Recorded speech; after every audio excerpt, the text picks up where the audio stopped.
પણ વિદેશની વાત નીકળી છે.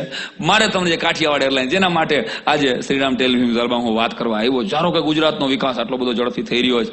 2020માં લંડન ને અમેરિકા, મારું તો સપનું બહુ, મેં મારા પુસ્તક રંગ કસુમલ ગુજરાતીમાં આ વાત બહુ દિલ ફેંકીને કીધી છે કે લખી લેજો 2020માં આપણે લંડન ને અમેરિકા નહીં જવું પડે.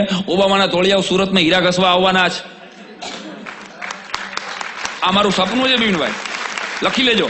એવો જમાનો આવવાનો, ગુજરાતના દરેક ખેડૂત પાસે BMW કાં તો 4 બંગડી વાળી ઓડી હશે અને એના ઘરવાળા બપોરે 12 વાગે હેલિકોપ્ટરમાં ટિફિન દેવા આવશે. આહા, દ્રશ્ય તો વિચારો યાર. અમારી યારે સપનું તો જોવો. હેઠે હું ને હાકડ હું ભોગવી, સપનું જોવું હું ભલામણ નબળું જોવું.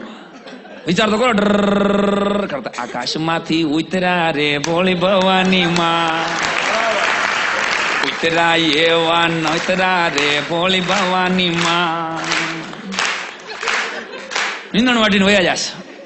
દ્રશ્ય તો વિચારો. ઓલો ગુજરી ગયો, બાકી મારે અશોકભાઈ ઓલા માઇકલ જેક્સન ની ઘરે રાંદલના લોટા તેડવા હતા.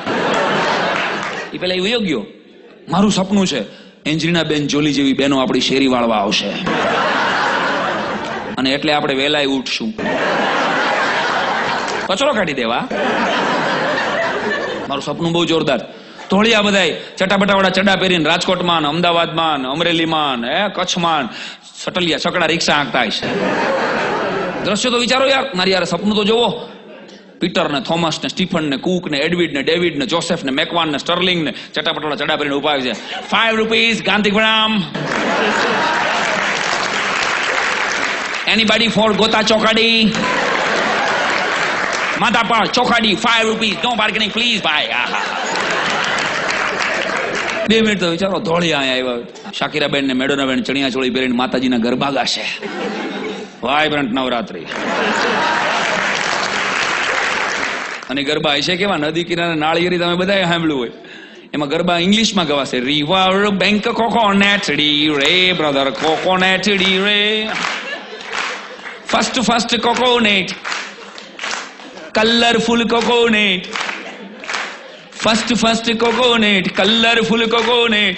ફોર માય અંબા મધર રે બ્રધર કોકોનેટ ડી રે. આવા ગરબા ગવાસ. લખી લેજો. ગુજરાતી પિક્ચરને 11 ઓસ્કર એવોર્ડ મળવાના. આવું હું 2001 થી બોલું છું. આ 2014માં આપણે નોમિનેટ થયા. તો કવિ આર્ષદ્રષ્ટા હોય છે, કાંઈક તો કોક ઉજાડીને બોલાવી દે છે. જેથી નર્મદા યોજનાના પાયા નહોતા નખાણા ને, તેથી કવિ નર્મદે કહી દીધું હતું કે જન ઘૂમે નર્મદા સાથ, જય જય ગરવી ગુજરાત. આ કવિની તાકાત. હું તો 2001 થી બોલું છું. ગુજરાતી પિક્ચરને એક દી ઓસ્કર એવોર્ડ મળવાના. ધ ગુડ રોડ હમણાં નોમિનેટ થયા. મળે કે ન મળે રામ જાણે. પણ મારું સપનું એ છે સાહેબ કે તમારા બધાના આશીર્વાદ છે ને તો આ ભાઈડો વ્હાઇટ હાઉસમાં એના ખર્ચે ડાયરો કરવા જવાનો છે. શ્રીરામ ટેલિફિલ્મ્સની એકાદ સીડીનું શૂટિંગ આપણે વ્હાઇટ હાઉસમાં કરવું છે. સપના હું કામ નબળા જોવા ભાઈ.